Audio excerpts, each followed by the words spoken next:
नमस्कार मित्रांनो, स्वागत आहे तुमचं एनजी मॅथ क्लास या आपल्या यूट्यूब चॅनलमध्ये। मित्रांनो, आपण महा टीईटी परीक्षेसाठी अतिशय इम्पॉर्टंट, अतिशय उपयुक्त, अतिशय महत्त्वपूर्ण अशी प्रश्नपत्रिका या ठिकाणी पाहत आहोत। याच्यामध्ये आपला आजचा विषय आहे मराठी विषय। तुम्हाला माहिती आहे मराठी पेपर फर्स्ट साठी सुद्धा आहे आणि पेपर सेकंड साठी सुद्धा आहे, म्हणजे दोन्ही पेपरसाठी काय हे अतिशय इम्पॉर्टंट आणि अतिशय महत्त्वपूर्ण असं आपलं लेक्चर असणार आहे। ठीक आहे, याच्यामध्ये आपण कोणते प्रश्न घेतो तर आतापर्यंत जी टीईटी परीक्षा झाली आहे या टीईटी परीक्षेमध्ये विचारलेलेच प्रश्न आपण या ठिकाणी घेतलेत, म्हणजे याच्यावरून तुम्हाला एक अंदाज सुद्धा लागून जाईल की बाबा येणारा पेपर आपला कसा असणार आहे आणि अशाच प्रकारचे प्रश्न तुम्हाला काय होणार आहेत परीक्षेमध्ये विचारले जाणार आहे। ठीक आहे, मग या ठिकाणी बघूया आपला पहिला प्रश्न काय आहे। तू खाली ये या वाक्यातील अधोरेखित शब्दाची जात डॅश डॅश आहे। आता इथं आपल्याला काय सांगितलंय, शब्दाची जात ओळखायला सांगितली। आता तुम्हाला परीक्षेमध्ये शब्दाच्या जाती या प्रकरणावरती जास्त प्रश्न असतात, म्हणजे 2 ते 3 प्रश्न या ठिकाणी तुम्हाला सहज विचारले जातात। ठीक आहे, म्हणून तुम्हाला जे शब्दाच्या जाती असतील 8ही जाती तुम्हाला काय करायच्या तर व्यवस्थित करून ठेवायचे आहे। ठीक आहे, मग आता इथं वाक्य काय दिलं बघा, फक्त सिंपल वाक्य दिलंय, तू खाली ये आणि कोणत्या शब्दाला अंडरलाईन केली आहे त्यांनी, खाली या शब्दाला अंडरलाईन केली आहे आणि काय विचारलं बाबा की या शब्दाची जात कोणती आहे। आता तुम्हाला माहिती आहे शब्दाची जात ही शब्दावरून ठरत असते का तर अजिबात नाही। शब्दाची जात कशावरून ठरते तर तो शब्द वाक्यामध्ये कोणत्या ठिकाणी आलाय, म्हणजे वाक्यातलं जे शब्दाचं ठिकाण आहे याच्यावरून त्या शब्दाची जात ठरत असते। ठीक आहे, मग इथं बघा तू खाली ये, आता तसं जर पाहिलं तर खाली हे काय आहे, कधी कधी शब्दयोगी अव्ययाचं पण काम करतं आणि कधी कधी क्रियाविशेषण अव्ययाचं सुद्धा काम करतं। मग या दोन्ही मधला तुम्हाला एक छोटासा फरक लक्षात ठेवायचा आहे। या ठिकाणी खाली काय आहे, हे क्रियाविशेषण अव्यय आहे आणि हे खाली शब्दयोगी अव्यय कधी होईल बघा, जर ते शब्दाला जोडून आले तरच ते काय होतं शब्दयोगी अव्यय होतं बघा। म्हणजे इथं खाली एक वाक्य दिलं बघा, तू झाडाखाली ये बघा, मग इथं खाली काय होईल आणि जर विचारलं बाबा की खाली ही शब्दाची कोणती जात आहे तर खाली ह्या शब्दाची कोणती जात असेल, शब्दयोगी अव्यय असेल ते। ठीक आहे, लक्षात येतंय, फक्त म्हणजे फरक लक्षात ठेवा, फक्त बघा झाडा खाली हे असा एकत्र शब्द आला पाहिजे। जर असा एकत्र शब्द आला तर ते काय होतंय शब्दयोगी अव्यय होतंय, आणि जर असं समजा झाडा आणि पुढं जर खाली आला तर हे क्रियाविशेषण अव्यय होईल। लक्षात घ्या, म्हणजे इथं शब्द काय पाहिजे जोडून पाहिजे, मध्ये हा स्पेस नकोय। ठीक आहे, तेव्हा ते काय होईल शब्दयोगी अव्यय, मी त्याला काय म्हणलं शब्द जोडून आला पाहिजे, जोडून येणं महत्वाचं आहे शब्दयोगी अव्ययासाठी। ठीक आहे, शब्दयोगी अव्यय ओळखणं काय खूप सोपं आहे, फक्त ते काय पुढच्या शब्दाला शब्द जोडून आला पाहिजे, म्हणजे नामाला जोडून आला पाहिजे। ठीक आहे, लक्षात घ्या। पुढचा प्रश्न बघूया आपण, प्रश्न क्रमांक 2 आहे, खालील विधानातील क्रियाविशेषणाचा प्रकार ओळखा। आता इथं पुन्हा आपल्याला काय सांगितलंय, क्रियाविशेषणाचा प्रकार ओळखायला सांगितलाय। ठीक आहे, बघूया मग, तो इतका मोठ्याने बोलला की त्याचा आवाज बसला। आता काय सांगितलंय, तो इतका मोठ्याने बोलला की त्याचा आवाज बसला। मग आता या ठिकाणी बघा त्याचा काय झालाय आवाज बसलाय, पण आवाज कशाने बसलाय किंवा आवाज बसायला कारण काय ठरलंय तर तो इतका मोठ्याने बोलला, म्हणजे हे त्याला काय ठरलंय कारण ठरलंय। मग हा काय आहे कारणदर्शक क्रियाविशेषण अव्ययाचा प्रकार आहे। ठीक आहे, कारणदर्शक क्रियाविशेषण अव्ययाचा प्रकार आहे, लक्षात ठेवा। पुढचा प्रश्न 3 नंबर, आई मुलाला हसविते या वाक्यात हसविते हे डॅश डॅश क्रियापद आहे। आता बघा आई मुलाला हसविते हे वाक्य आहे आणि या वाक्यामध्ये हसविते हे कोणतं क्रियापद आहे असं विचारलंय। आपण याच्या अगोदर सुद्धा याचा फडशा पाडलेला आहे, व्यवस्थित आपण हे घेतलेलं आहे। मग हे कोणतं क्रियापद आहे तर हे प्रयोजक क्रियापद आहे। कोणतं क्रियापद आहे, प्रयोजक क्रियापद आहे। आता प्रयोजक क्रिया म्हणजे क्रियापद म्हणजे काय असतं बघा, तर क्रिया स्वतः करता न करता ती काय दुसऱ्याकडून करून घेत असतो, त्यावेळेस काय होतं ते प्रयोजक क्रियापद होतं। आणि प्रयोजक क्रियापदालाच काय म्हणतात प्रेरणा देणारा सुद्धा म्हणतात, लक्षात ठेवा। ठीक आहे, मग या ठिकाणी तुम्हाला लक्षात घ्यायचंय, इथं आपलं क्रियापद काय आहे हसवितो आहे, हसविणारी कोण आहे, हसविणारी आई आहे, पण हसतोय कोण तर मुलगा हसतोय। मग लक्षात आलं, आई करताय पण करता क्रिया करतोय का, क्रिया करता काय करतोय ती दुसऱ्या कुणाकडून तरी करून घेतो, त्यावेळेस काय होतं हे प्रयोजक क्रियापद होतं। ठीक आहे, सोपं आहे, लक्षात घ्या। आणि प्रयोजक क्रियापद नेहमी काय असतं सकर्मकच असतं, म्हणजे या ठिकाणी कर्म असतं म्हणजे असतंच, लक्षात ठेवा। मग या वाक्यात कर्म कोण आहे तर मुलाला हे कर्म आहे, लक्षात घ्या। ठीक आहे, मुलाला हे काय आहे कर्म आहे। ठीक आहे. पुढचा प्रश्न बघूया आपण 4 नंबर. काय विचारले बघा. शिक्षक विद्यार्थ्यांना प्रश्न विचारतात, या वाक्यातील क्रियापदाचा प्रकार ओळखा. बघा आता शिक्षक विद्यार्थ्यांना प्रश्न विचारतात, या वाक्य दिले आपल्याला आणि या वाक्यातील क्रियापदाचा प्रकार ओळखायला सांगितला. ठीक आहे. आता इथे क्रियापद काय आपलं, विचारतात हे आपलं क्रियापद आहे. ठीक आहे. मग याचा प्रकार ओळखायचा आहे. मग बघूया ऑप्शन काय आहेत. शक्य क्रियापद, द्विकर्मक क्रियापद, प्रयोजक क्रियापद आणि अकर्तृक क्रियापद. तर यापैकी हे कोणतं क्रियापद आहे, द्विकर्मक क्रियापद आहे. बघा या वाक्यामध्ये बघा 2 कर्म आलेत. बघा बघा आता हा काय क्रियापद आहे. मग आपण जर विचारणारा कोण असं जर क्रियापदाला प्रश्न विचारला तर आपल्याला करता मिळेल. कोण विचारणारा कोण आहे, शिक्षक आहे. मग शिक्षक काय झाला, करता झाला. ठीक आहे. त्याच्यानंतर विचारण्याची क्रिया कोणावर घडती, बघा विद्यार्थ्यावरती पण घडती आणि प्रश्नावरती बी घडते. मग हे दोन्ही पण काय झाले, कर्म झाले. मग या वाक्यामध्ये किती कर्म आहेत, 2 कर्म आहेत. म्हणून विचारतात हे कोणतं क्रियापद झालं, द्विकर्मक क्रियापद झालं. ठीक आहे. पण आता या ठिकाणी लक्षात घ्या, ह्या 2 कर्मावरती सुद्धा आपल्याला वारंवार प्रश्न विचारला जातो. हे जी 2 कर्म आहेत त्यातल्या एकाला काय म्हटलं जातं, प्रत्यक्ष कर्म म्हटलं जातं आणि एकाला अप्रत्यक्ष कर्म म्हटलं जातं. ठीक आहे. त्याच्यानंतर एका कर्माची विभक्ती द्वितीय असती, एका कर्माची विभक्ती चतुर्थी असती. म्हणजे याच्यावरती प्रश्न विचारला जातो तुम्हाला, त्याच्यामुळे लक्षात घ्या. ठीक आहे.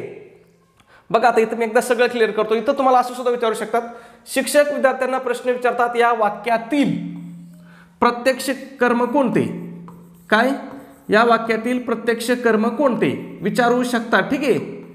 प्रत्यक्ष कर्म कोणते. मग या वाक्यामध्ये कर्म किती आहेत, 2 आहेत. विद्यार्थ्यांना पण आहे आणि प्रश्न पण आहे. मग यापैकी प्रत्यक्ष कोणतं आणि अप्रत्यक्ष कोणतं लक्षात घ्या. ठीक आहे. मग जे व्यक्तिवाचक कर्म असतं, बघा जे व्यक्तिवाचक कर्म असतं त्याला काय म्हणतात, ते अप्रत्यक्ष असते. जे व्यक्तिवाचक कर्म असतं ते अप्रत्यक्ष असतं आणि जे वस्तुवाचक असतं ते काय असतं, प्रत्यक्ष असतं. मग या ठिकाणी प्रत्यक्ष कर्म कोणतं आहे, प्रश्न हे कर्म काय या ठिकाणी प्रत्यक्ष आहे. ठीक आहे. अजून तुम्हाला बरंच सांगतो याच्याबद्दल. बघा विभक्ती पण तुम्हाला सांगितली होती मी. बघा अप्रत्यक्ष कर्माची विभक्ती काय असती, संप्रदानी चतुर्थी असते. प्रश्न विचारू शकतात तुम्हाला. म्हणजे हाच प्रश्न कसा विचारतील तुम्हाला, शिक्षक विद्यार्थ्यांना प्रश्न विचारतात, या वाक्यातील विद्यार्थ्यांना या शब्दाची कोणती विभक्ती आहे. मग कोणती विभक्ती आहे या ठिकाणी, तर संप्रदानी चतुर्थी विभक्ती आहे. ठीक आहे. आणि प्रश्न हे जे कर्म आहे, म्हणजे हे जे प्रत्यक्ष कर्म आहे, याची विभक्ती कोणती आहे हे सुद्धा विचारू शकतात. मग याची विभक्ती कोणती आहे, आता तुम्हाला माहिती आहे कर्म नेहमी कोणत्या विभक्तीमध्ये असतं, म्हणजे बऱ्यापैकी कर्म हे द्वितीय विभक्तीमध्ये असतं. ठीक आहे. याची विभक्ती कोणती आहे, द्वितीय आहे. परंतु या ठिकाणी याला प्रत्यय लागलेला आहे का, प्रत्यय लागलेला नाही. म्हणून हे कोणत्या ठिकाणी आहे, प्रथमामध्ये आहे. हे पण लक्षात घ्या. मग याचं उत्तर काय येईल, प्रथमा विभक्ती येईल. ठीक आहे. मग दोन्ही गोष्टी तुम्हाला लक्षात ठेवायच्या आहेत. बघा इथं मी मुद्दा पण टाकून आणलेला. बघा प्रत्यक्ष कर्माची विभक्ती काय असते, द्वितीय असते. पण प्रत्यय नसल्याने, आता या वाक्यामध्ये त्याला प्रत्यय नाही म्हणून ते काय आहे, प्रथमा विभक्ती आपल्याला ती मानावी लागणार आहे. ठीक आहे. आणि आता या 2 पैकी मुख्य कर्म कोणतं मानायचं, प्रत्यक्ष कर्म मुख्य कर्म मानायचं की अप्रत्यक्ष कर्म मुख्य कर्म मानायचं, हा पण प्रश्न विचारू शकतात. मग या ठिकाणी जे आपलं प्रत्यक्ष कर्म असतं त्यालाच आपण काय म्हणायचं असतं, मुख्य कर्म मानायचं असतं. मग या वाक्यामध्ये मुख्य कर्म काय होईल, प्रश्न हेच काय होईल, आपलं मुख्य कर्म होईल. ठीक आहे. पुढच्या प्रश्नाकडे जाऊ आपण. प्रश्न पाहण्या अगोदर एक छोटीशी पण अतिशय महत्त्वाची अशी सूचना. मित्रांनो आपण TET साठी अतिशय इम्पॉर्टंट, अतिशय महत्त्वपूर्ण अशी टेस्ट सिरीज या ठिकाणी सुरू केलेली आहे. आपल्या टेस्ट सिरीजचं वैशिष्ट्य काय असणार आहे, तर या ठिकाणी ही टेस्ट सिरीज आपली तुमच्या संपूर्ण अभ्यासक्रमावर आधारित अशी आपली टेस्ट सिरीज असणार आहे. मग या टेस्ट सिरीजमध्ये तुम्हाला काय काय भेटेल बघा, तर तुम्हाला एक कोणतरी 10 टेस्ट पेपर भेटतील. त्याचबरोबर आतापर्यंत झालेल्या TETच्या सर्व प्रश्नपत्रिका तुम्हाला या ठिकाणी उत्तरासहित प्रोव्हाइड केल्या जातील. ठीक आहे. त्याचबरोबर या 10 टेस्ट सिरीजवरतीच तुम्हाला फ्रीमध्ये अतिशय IMP अशा नोट्स सुद्धा प्रोव्हाइड केल्या जातील. मग यामध्ये कोणकोणत्या विषयाच्या नोट्स असतील, मराठी असेल, इंग्रजी असेल, गणित बुद्धिमत्ता असेल, इतिहास असेल, भूगोल असेल, त्याचबरोबर मानसशास्त्राच्या सुद्धा अतिशय IMP अशा नोट्स तुम्हाला या ठिकाणी प्रोव्हाइड केल्या जातील. ठीक आहे. एवढ्या डिटेल्स नोट आहेत की मानसशास्त्राला तुम्हाला 30 पैकी 25 मार्क या ठिकाणी डोळे झाकून पडतील, एवढ्या डिटेल्समध्ये आपण मानसशास्त्राच्या नोट्स केलेल्या आहेत. ठीक आहे. मग ह्या सगळ्या मटेरियलची किंमत किती मित्रांनो, तर फक्त 200 रुपये किंमत आहे. परंतु त्याच्यामध्ये सुद्धा विद्यार्थ्याच्या मागणीस्तव आपली जी ऑफर आहे ही आपली ऑफर आज सुद्धा चालू आहे. मग जर तुम्ही ऑफरनुसार आपली टेस्ट सिरीज घेतली तर ही तुम्हाला काय होईल, फक्त आणि फक्त 139 रुपयाला तुम्हाला ही टेस्ट सिरीज पडेल. मग तुम्हाला हे 139 रुपये कुठं पे करायचे, तर तुमच्याकडे गुगल पे असेल, फोन पे असेल, त्या ठिकाणी आपला नंबर आहे बघा 96 89 14 16 30. 96 89 14 16 30 हा आपला गुगल पे फोन पे नंबर आहे. या नंबरवरती तुम्हाला काय करायचं, 139 रुपये पे करायचे आहेत. आणि तुम्ही जे 139 रुपये पे केले त्याचा एक काय करायचा आहे, स्क्रीनशॉट काढायचा आहे आणि तो स्क्रीनशॉट मला व्हॉट्सॲपला टाकायचा आहे. व्हॉट्सॲपला सुद्धा आपला हाच नंबर आहे 96 89 14 16 30 हाच आपला व्हॉट्सॲप नंबर आहे. व्हॉट्सॲपवरती तुमचा स्क्रीनशॉट मिळाल्यावर तुम्हाला 5 मिनिटाच्या आतमध्ये संपूर्ण मटेरियल या ठिकाणी काय केलं जाईल, व्हॉट्सॲपला PDF स्वरूपामध्ये शेअर केलं जाईल. ठीक आहे. पुढचा प्रश्न आहे आपला 5 नंबर. जा ए उठ बस खा पी वगैरे धातूपासून जी क्रियापदे तयार होतात त्यांना डॅश डॅश म्हणतात. आता इथं काय सांगितलं बघा, जा ए उठ बस कर खा पी. आता इथं कर नाहीये पण ठीक आहे, जा ए उठ बस खा पी हे जे धातू आहेत या धातूपासून जे क्रियापद बनतात त्या क्रियापदांना कोणती क्रियापद म्हणतात असं आपल्याला विचारलंय. मग त्यांना कोणती क्रियापदे म्हणतात, तर त्यांना सिद्ध क्रियापदे म्हणतात. आता या ठिकाणी सिद्ध क्रियापद कशाला म्हणायचं, तर जे क्रियापद मूळ धातूपासून तयार झालेले असतात त्यांना काय म्हणतात, सिद्ध क्रियापद म्हणतात. मग जा ए उठ बस खा हे कोणते धातू आहेत, तर हे मूळ धातू आहेत. ठीक आहे. हे पण लक्षात ठेवा, प्रश्न विचारू शकतात की मूळ धातू खालीलपैकी कोणता मूळ धातू आहे. मग बघा, जा कर उठ ए बस खा पी हे काय आहेत, मूळचे धातू आहेत म्हणून त्यांना काय म्हणतात, सिद्ध धातू सुद्धा म्हणतात. मूळ धातू आहेत म्हणून त्यांना काय म्हणतात, सिद्ध धातू सुद्धा म्हणतात. आणि सिद्ध धातूपासून तयार होणाऱ्या क्रियापदांना काय म्हणतात, सिद्ध क्रियापदे म्हणतात. ठीक आहे. बघूया पुढचा प्रश्न आपला 6 नंबर. आजीने नातीला गोष्ट सांगितली या वाक्यातील क्रियापदाचा प्रकार ओळखा. बघा आता त्याच प्रकारचं वाक्य आहे जे आपण 4 नंबरचा प्रश्न पाहिला होता. काहीतरी शिक्षकांनी विद्यार्थ्यांना प्रश्न विचारला असं काहीतरी प्रश्न होता, मला वाटतं वाक्य होतं. ठीक आहे. आजीने नातीला गोष्ट सांगितली या वाक्यातील क्रियापदाचा प्रकार ओळखा. मग आता बघा क्रियापद कोणतं इथं सांगितली आहे. ठीक आहे. मग सांगणारी कोण, आजी. म्हणजे आजी काय झाली याच्यामध्ये आपला कर्ता झाली. सांगण्याची क्रिया कोणावर झाली, बघा सांगण्याची क्रिया पुन्हा इथं 2 गोष्टी झाली, नातीला पण सांगितली आणि काय सांगितली, तर गोष्ट सांगितली. ठीक आहे. मग इथं पुन्हा काय झाले, आपले 2 कर्म आले. किती कर्म आले, दोन्ही मिळून आपले या ठिकाणी काय झाले, 2 कर्म आले. मग हे कोणत्या कर्म आहे या ठिकाणी, द्विकर्मक क्रियापद आहे. ठीक आहे. सांगितले ही कोणतं क्रियापद आहे, तर द्विकर्मक क्रियापद आहे. आता या ठिकाणी याच्यापैकी जर प्रत्यक्ष क्रियापद कोणतं आहे असं विचारलं तर काय होईल, गोष्ट हे प्रत्यक्ष क्रियापद होईल. अप्रत्यक्ष क्रियापद कोणतं होईल, तर नातीला हे काय होईल, अप्रत्यक्ष क्रियापद होईल. मग या नातीलाची जी विभक्ती आहे, आता तुम्हाला माहिती आहे बघा इथं काय प्रत्यय लागलाय, ला प्रत्यय लागलाय. बरोबर. इथं कोणता प्रत्यय लागलाय, नातीला ला प्रत्यय लागलाय. मग तुम्हाला माहिती आहे द्वितीय विभक्तीमध्ये सुद्धा ला प्रत्यय असतो आणि चतुर्थीमध्ये सुद्धा काय असतो, ला प्रत्यय असतो. ठीक आहे. मग या ठिकाणी तुम्हाला ऑप्शन देतील ते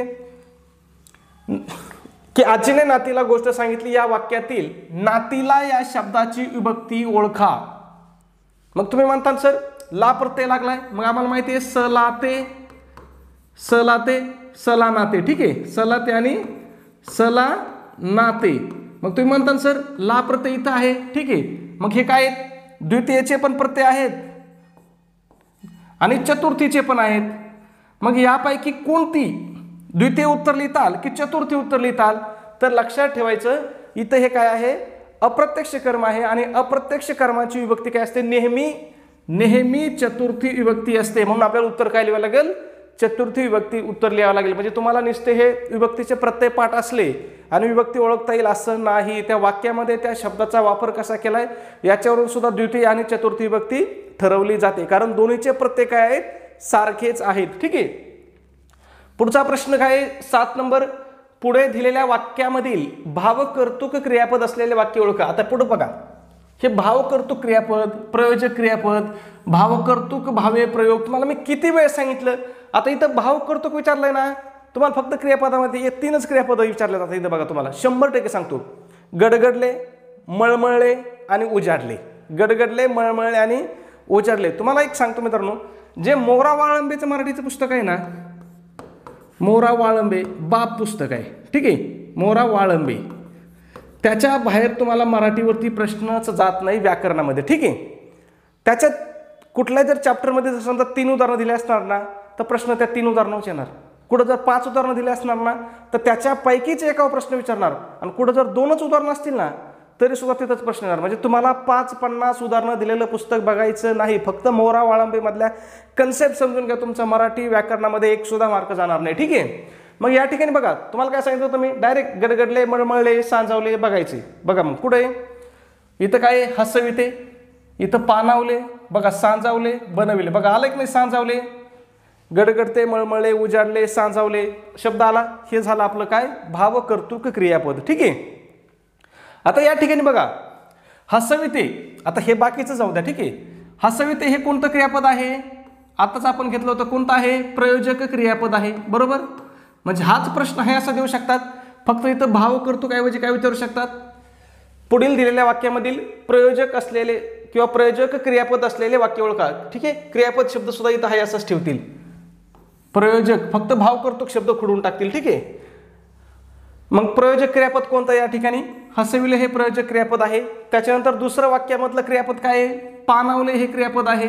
आता पानावले हे क्रियापद कशापासून झाले बघा, पाणी या नामापासून हे क्रियापद झाले की नाही. मग याला कोणतं क्रियापद म्हणतात, याला साधित क्रियापद म्हणतात. काय म्हणतात, साधित क्रियापद, ठीक आहे. मग हे पण लक्षात ठेवायचे तुम्हाला, कारण प्रश्न इथं विचारू शकतात, पुढे दिलेल्या वाक्यामधील साधित क्रियापद असलेले वाक्य ओळखा. मग साधित क्रियापद कोणतं आहे, पानावले आहे. त्याच्यानंतर चौथं काय आहे, आईने स्वतःचे जेवण बनविले. बघा आईने काय केलंय, स्वतःचं जेवण स्वतः बनवलंय की नाही. मग हे कोणतं क्रियापद आहे, शक्य क्रियापद आहे. काय, शक्य क्रियापद, म्हणजे तिला ती गोष्ट करणं काय होती, शक्य होती, ठीक आहे. मला डोंगर चढवतो, कोणतं क्रियापद झालं, शक्य क्रियापद, ठीक आहे. लक्षात घ्या मग, ठीक आहे. मग इथं जर शक्य क्रियापद विचारलं तर आपलं काय येईल, चौथं वाक्य उत्तर आलं असतं. म्हणजे काहीही विचारू द्या, अजिबात घाबरायचं नाही. तुमच्या जर एकदा कन्सेप्ट क्लिअर झाला ना, तर तुमचा या ठिकाणी मार्क जाणार नाही. कितीही प्रश्न तुम्हाला फिरून विचारू द्या, उलटा विचारू द्या, सुलटा विचारू द्या, कसाही विचारू द्या, ठीक आहे. बघूया पुढचा प्रश्न आपला 8 नंबर. बघा पुन्हा प्रश्न तिथं रिपीट. मी तुम्हाला काय रिपीट प्रश्न घेतोय, अरे बाबा हे सगळे प्रश्न पेपरमध्ये आलेले आहेत म्हणून मी घेतोय, ठीक आहे. बघा सांजावले, मळमळले, उजाडले हे शब्द क्रियापदाच्या कोणत्या प्रकारातील आहेत. याला काही तुमचा अभ्यास लागणार आहे का.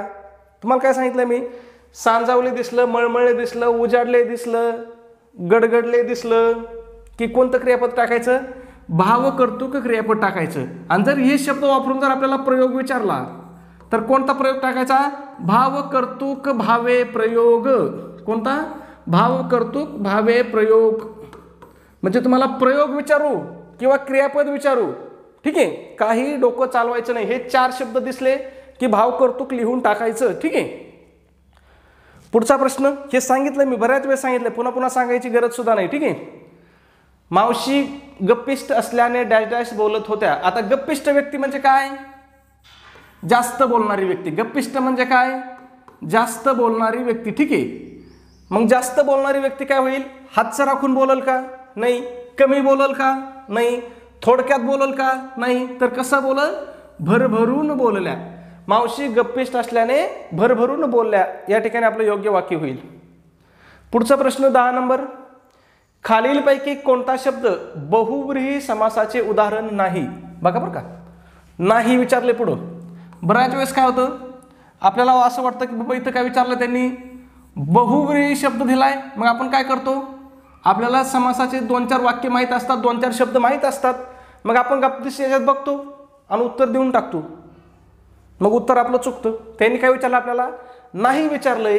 मग याच्यामध्ये 3 उदाहरणं काय असणार आहेत, बहुव्रीही समासाची 3 असणार आहेत आणि फक्त 1 नसणार आहे. मग बघूया. कृतकृत्य उदाहरण आहे, पद्मनाभ बहुव्रीही समास आहे, लक्ष्मीकांत आहे. मग यापैकी फक्त माय लेकरे हा काय आहे, बहुव्रीही समास नाही. मग माय लेकरे हा समास कोणता आहे, माय लेकराची फोड कशी होईल, त्याचा विग्रह कसा होईल समासाचा, माय आणि लेकरे. काय होईल, माय आणि लेकरे, ठीक आहे. मग माय आणि लेकरे म्हणजे इथं आणि आला म्हटलं, हा कोणता समास होईल, इतरेतर द्वंद्व समास होईल. ठीक आहे, ठीक आहे. हा कोणता होईल? इतरेतर द्वंद्व समास होईल. मग या ठिकाणी तुम्हाला मी बहुव्रीही समास सांगतो. बहुव्रीही समास तुम्हाला एकदा सांगितलं मी की तुमचा परत आयुष्यामध्ये याच्यावरचा प्रश्न चुकणार नाही याची मी तुम्हाला गॅरंटी देतो. बघा, ठीक आहे. मग जेव्हा सामासिक शब्दातील कोणतेही पद महत्वाचे नसून त्या शब्दातून तिसऱ्या घटकाचा बोध होतो तेव्हा त्यास बहुव्रीही समास म्हणतात. आता इथं महत्वाचं तुम्हाला लक्षात काय ठेवायचं आहे? तिसऱ्या घटकाचा बोध झाला पाहिजे. काय? तिसऱ्या घटकाचा ज्यावेळेस बोध होतो त्यावेळेस काय? बहुव्रीही समास होतो. मग बघा आता इथं काय आहे? कृतकृत्य आहे. काय आहे? कृतकृत्य. याचा विग्रह काय होतो? कार्य पूर्ण केले आहे असा तो. कोण माहिती आहे का? नाही. पद्मनाभ याचा विग्रह कसा होईल? पद्म ज्याच्या नाभीत आहे असा तो. मग तो कोण आहे? विष्णू. पद्मनाभ कोण आहे? विष्णू. म्हणजे याचा काय उल्लेख आला का? नाही. लक्ष्मीकांत, लक्ष्मीचा कांत आहे तो. कोण? विष्णू. कोण? विष्णू. म्हणजे काय झालं? ह्या दोघांचं घेणं देणं नाही. इथं काय झालं? आपल्याला तिसऱ्याच घटकाचा बोध झाला. काय झाला? ह्या दोघांचं कृत आणि कृत्याचा काय विषय नाही, पद्म आणि नाभाचा काय विषय नाही, लक्ष्मी आणि कांताचा काय विषय नाही. याच्यावरून आपल्याला कशाचा बोध झाला? तिसऱ्याच घटकाचा. बघा, पद्मनाभवरून आपल्याला कोणाचा बोध झाला? विष्णूचा. ठीक आहे. लक्ष्मीकांतवरून आपल्याला कोणाचा बोध झाला? विष्णूचाच. लक्ष्मीचा कांत आपण कोणाला म्हणतो? विष्णूलाच म्हणतो. पद्मनाभ कोणाला म्हणतो? विष्णूलाच म्हणतो. ठीक आहे. कृत्य कोणी केलं? म्हणजे ज्यांनी कार्य पूर्ण केले असा तो. आता तो व्यक्ती माहित नाही आपल्याला कोण आहे, पण तो कोण आहे? तिसराच व्यक्ती आहे. ह्या दोन शब्दामध्ये आहे का तो? नाही. ठीक आहे. लक्षात येत आहे? सोपं आहे. बहुव्रीही समास सगळ्यात सोपा आहे.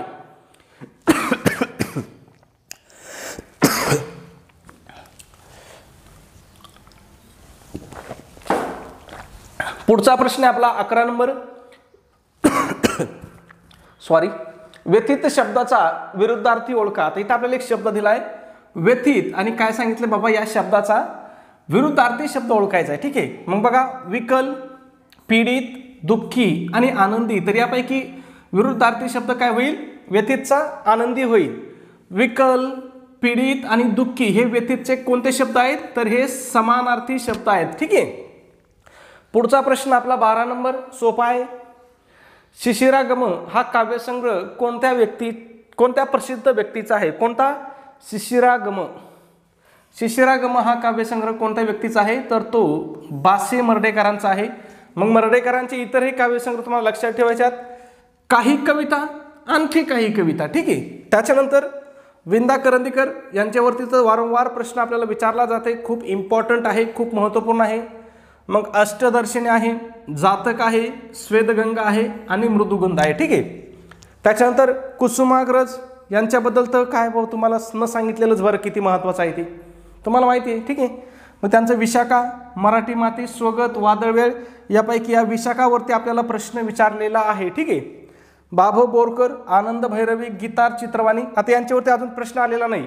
ह्या दोनवरती आपल्याला प्रश्न विचारलेला आहे, पण कदाचित पुढचा प्रश्न आपल्याला इथं विचारू सुद्धा शकतात, म्हणून नजरे घालून घ्या. ठीक आहे. पुढचा प्रश्न आपला 13 नंबर. अर्थपूर्ण रचनांचा डॅश डॅश घेण्याची कला म्हणजे मोठी आनंददायी असते. काय घेण्याचा? रचनांचा काय घेतो आपण? आस्वाद घेतो. काय घेतो? आस्वाद. ठीक आहे. पुढील वाक्यातील कर्म ओळखा. सोपा प्रश्न दिला भाऊ. अभयने काठी उचलली. आता तुम्हाला सांगतो मी बरं का, तुम्ही जर असं डायरेक्ट शब्दातून कर्म काढायला जाताल, क्रियापद काढायला जाताल तर तुमचा प्रश्न चुकू शकतो. ठीक आहे. मग लक्षात घ्या, इथं काय आपलं क्रियापद काय आहे? उचलली आहे. काय? उचलली. मग याचा धातू कोणता आहे? उच हा धातू आहे. ठीक आहे. मग आपण उचलणारा कोण? सॉरी, उचल हा धातू आहे. ठीक आहे. उचल हा धातू आहे. मग उचलणारा कोण असा जर प्रश्न विचारला, उचलणारा कोण, तर आपल्याला कोण मिळेल? कर्ता मिळेल. मग उचलणारा कोण आहे? अभय आहे. मग अभय काय झाला? आपला कर्ता झाला. ठीक आहे. अभय. आता उचलण्याची क्रिया कोणावर झाली? कोणावर झाली उचलण्याची क्रिया? काठीवर झाली. मग काठी आपलं काय होईल? कर्म होईल. मग पर्याय क्रमांक 4 आपल्या या ठिकाणी योग्य उत्तर असणार आहे. ठीक आहे. पुढचा प्रश्न बघूया. 15 नंबर. उतावळा नवरा गुडघ्याला बाशिंग या म्हणीचा अर्थ सांगा. माहिती आहे तुम्हाला? उतावळेपणाने काय? मूर्खासारखे वर्तन करणे. माहिती आहे तुम्हाला? ठीक आहे. पुढीलपैकी कोणता शब्द उन्माद या शब्दाचा योग्य अर्थ आहे? कोणत्या शब्दाचा? उन्माद. आपण म्हणत नाही का त्याला लय उन्माद चढलाय, त्याला लय धुंदी आली. मग उन्माद या शब्दाचा अर्थ काय? धुंदी. ठीक आहे, बघा उन्माद म्हणजे काय? धुंदी, कैफ, भ्रम किंवा माज. ठीक आहे, लक्षात घ्या, प्रश्न विचारू शकतात. पुढचा प्रश्न 17 नंबर. डॅश डॅश मी त्याच्याकडे जातो, डॅश डॅश तो घरी नसतो, गाळलेल्या जागी योग्य शब्द निवडा. जितके मी त्याच्याकडे जातो तितके तो घरी नसतो, होईल का? नाही होणार. जेव्हा मी त्याच्याकडे जातो तेव्हा तो घरी नसतो, होईल का? 100% होईल. हेच आपलं उत्तर असणार आहे. ठीक आहे, हे सोपे प्रश्न आहेत, तुम्हाला याच्यात स्पष्टीकरण देण्याची गरज नाही. आणि मला माहिती आहे तुम्ही प्रश्न समोर आला की पहिल्या 5 सेकंदात हा प्रश्न गोल करून पुढे जाणार आहेत, मग मी तर त्याला कशाला टाइमपास करू. ठीक आहे, फक्त तुम्हाला प्रश्न का घेतलाय मी की तुम्हाला कळावं बाबा की सगळेच प्रश्न अवघड नसतात, काही प्रश्न काय असतात सरळ सरळ असतात. ठीक आहे, म्हणजे आपला अभ्यास जरी नसला तरी आपण ते प्रश्न सोडवू शकतो. इथं सुद्धा तसाच प्रश्न आहे बघा. याला काय अभ्यासाची गरज आहे का? एकाने डॅश डॅश करायची आणि डॅश डॅश मात्र दुसऱ्यानेच घ्यायचे, ही कोणती रीत आहे? एकाने मेहनत करायची आणि फायदा मात्र दुसऱ्यानेच घ्यायचा, मेहनत फायदा पहिलंच ऑप्शन आहे. मी म्हणतो याला 5 सेकंद सुद्धा नाही, तुम्ही 3.5 सेकंदातच प्रश्न सोडता. ठीक आहे, पुढचा 9 नंबर प्रश्न. प्रदीप्त या शब्दाचा विरुद्धार्थी शब्द सांगा. कोणता शब्द? प्रदीप्त. आणि कोणता विचारलाय? विरुद्धार्थी विचारलाय बरं का. पेपर काढणारा असा चॅप्टर असतो ना, काय करतो तो? प्रश्न जे विचारलाय ना त्याच्या विरुद्धार्थी असणारे पहिले 1-2 पर्याय देतात बघा. मग बघा, प्रदीप्त म्हणजे पेटलेला, समानार्थी शब्द लगेच दिलाय. दीप्त समानार्थी शब्द लगेच दिलाय. इथं विजलेला दिलाय, मग हा विजलेला आपलं काय असणार आहे? उत्तर असणार आहे किंवा प्रदीप्तच्या विरुद्धार्थी शब्द असणार आहे. आणि प्रदीप्तच्या समानार्थी शब्द कोणता आहे? पेटलेला आहे, दीप्त आहे आणि प्रज्वलित आहे. ठीक आहे, पुढचा आणि आपला शेवटचा प्रश्न 20 नंबर. अयोग्य जोडी ओळखायला सांगितले आपल्याला. बघूया काय जोड्या आहेत. लिखित, अलिखित, लोभी, निलगी, स्मरण, विस्मरण, विशाल, महान. म्हणजे या ठिकाणी तुम्हाला विरुद्धार्थी शब्दाची जोडी ओळखायची आहे. मग तुम्ही मला माहिती आहे नक्कीच विरुद्धार्थी शब्दाची जोडी ओळखता आणि त्याचं उत्तर कमेंटमध्ये सांगता. त्याचबरोबर सबस्क्राईब केलं नसेल सबस्क्राईब करा. व्हिडिओ आवडला असेल तर एक लाईक करत चला आणि व्हिडिओ कसा वाटतो हे सुद्धा कमेंटमध्ये नक्की सांगत चला. ओके, धन्यवाद मित्रांनो.